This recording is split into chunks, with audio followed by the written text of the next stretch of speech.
બ્રહ્મ સ્વરૂપ શાસ્ત્રીજી મહારાજ સ્મૃતિ પર્વે આપણે એમનો ટૂંકો પરિચય જોઈએ શાસ્ત્રીજી મહારાજનો તો તારીખ 31/1/1865ના રોજ મેહળાવ ગામની અંદર મહાસુદ પાંચમના દિવસે એટલે કે વસંત પંચમીના દિવસે શાસ્ત્રીજી મહારાજનો જન્મ થાય છે. પિતાનું નામ ધોરીભાઈ અને માતાનું નામ હેતબા. બાળપણનું નામ હતું એમનું ડુંગર ભક્ત. આમ તો 18 વર્ષની ઉંમર થઈ એટલે પહેલેથી બાળપણથી જ તે ભક્તિભાવવાળું જીવન હતું અને ભગવાન ભજી લેવા અને સાધુ થવું છે ને આવો દ્રઢ નિષ્ઠા સાથે તેઓ આગળ વધેલા.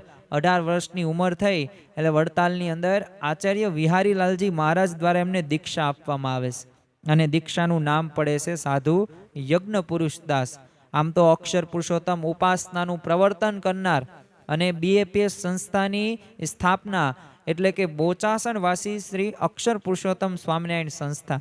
એમને 5 શિખરબદ્ધ મંદિરો પણ બનાવ્યા. સૌ પ્રથમ બોચાસણ, ત્યારબાદ સારંગપુર, ત્યારબાદ ગોંડલ, ત્યારબાદ અટલાદરા અને છેલ્લે ગઢડા. એ 50થી વધુ સંતો હોય એ શ્રીજી મહારાજનો એક શુદ્ધ એક ઉપાસનાનો જે સિદ્ધાંત હતો એ ફેલાવવા માટે એમને દૈહિક કે આર્થિક કષ્ટો પણ વેઠ્યા છે અને આપણને એ યોગીજી મહારાજ અને પ્રમુખશાહી મહારાજની આપણને ભેટ પણ આપી છે. એમનો અંતર્ધાન તિથિ તારીખ 10/5/1951 અને સારંગપુરની અંદર 86 વર્ષની ઉંમરે પોતે અંતર્ધાન થાય છે. તો ખરેખર આ શાસ્ત્રીજી મહારાજ સ્મૃતિ પર્વે આપણે આ બધું યાદ રાખવું જરૂરી છે. જય સ્વામી નારાયણ.